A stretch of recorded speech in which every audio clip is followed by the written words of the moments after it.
God Almighty tells us in the Quran that the night of power is better than 1,000 months. But when exactly is the night of power? We can't exactly be sure about the date, but there are many signs mentioned in the authentic sources about what the night of power would be like. The night of power will be calm, serene, and peaceful. The moon will look like a piece of plate or half a plate. It will most likely fall on one of the odd nights in the last 10 days of Ramadan. There is a possibility of a gentle rain or drizzle. The weather will be pleasing, neither too hot nor too cold.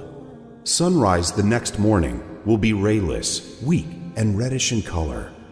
But do you know why God did not reveal the exact date of the night of power?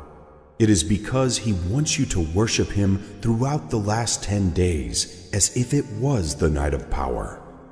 Remember God often. Increase your prayers and supplication.